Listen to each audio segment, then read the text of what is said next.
that my certainty, my trust wavers or is compromised? Yes, because you're putting your trust in the wrong thing.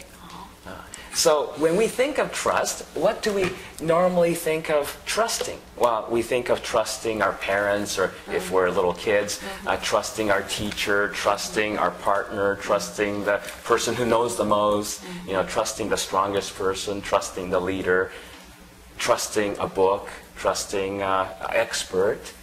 So what is that? That's trusting outside of oneself. In the example of parents trusting their kids, right? Every parent has to go through that.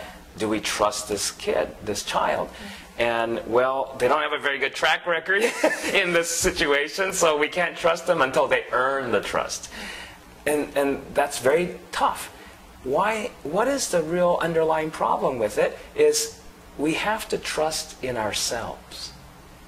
What we try to do is we try to project our trust in others because we can't trust ourselves. Well, see, and this is a very important thing, and just because of the, I know so many people I deal with who are going through these transitions and looking at, well, gosh, I can't trust my company because they laid me off. I can't trust the industry because that's imploding on itself. I can't trust my government because they're, you know, spending money, giving bailouts to banks. And so all these outer areas of trust are imploding, are crumbling right now, right? Which forces us to have to look at who do we trust. And the one that we have to trust is in ourselves.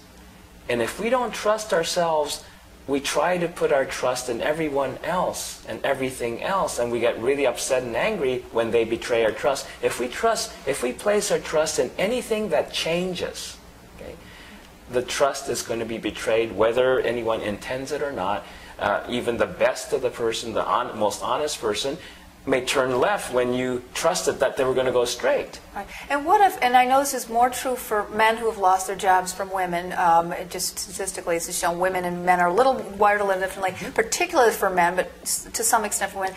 The identity, self-identity, is in that job, and whatever status and that thing, and so there can be actually a loss of self-trust. And so maybe we can talk about different types of self-trust, because you're talking about a different type of self-trust that people are used to. Well, I trust myself to be a provider for my family. I trust my ability to do this. And so now I don't know that anymore. You know, self-trust, self-worth is taken. Because that's not trusting in themselves. That's trusting in their abilities. Okay? Abilities change. You know, when we're young, we have an ability to run really fast, let's say, and we get older and we don't run so fast, we don't jump so high, and then we get injured and we can't run at all, things like that. So outward abilities change. A pianist might trust in his hands. Well, if he gets his hands injured, there goes everything. A person who trusts in their job, when they're fired, there goes everything. A person who's a neurosurgeon and their eyes fail, they can't do surgery anymore. There goes everything. But that's not ourselves. So what does it mean to trust in myself? What it means to trust in myself is that I can live with myself. You see, when a parent can't trust that child, but wants to trust that child because they're so afraid that they don't trust themselves, that if anything should happen to that child, they're not sure if they can live with themselves. Okay? So this is what we all go through when we love someone deeply. And we start to try to control that other person because we're not sure. We're so afraid that if something happens to that person, we lose that person, how am I going to treat myself? How am I going to be able to live with myself when that happens? And so we get scared and we can't trust in ourselves. But when we decide, well, we're the ones we have to live with. Anything happens to our loved ones, anything happens to the government, anything happens to my job, whatever, the one that I end up having to live with is myself.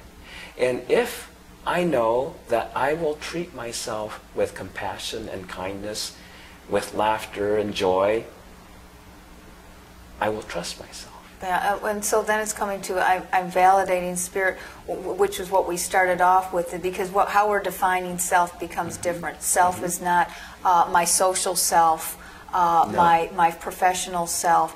It is that still small voice within. That which never changes. That which never changes. Yeah. And that's how it goes back to what you said, what can you trust? Well, you can't trust things that always change. So therefore, it would seem you can trust things that never change. And there's only one thing that never changes. Yeah.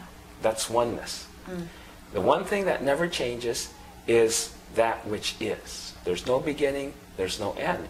So this back to choices. If you're going to make a choice, make your choice in that which never changes. As long as you go, okay, if I make this choice, is that going to change? Yes, that's going to change. That's an appearance. That's outward.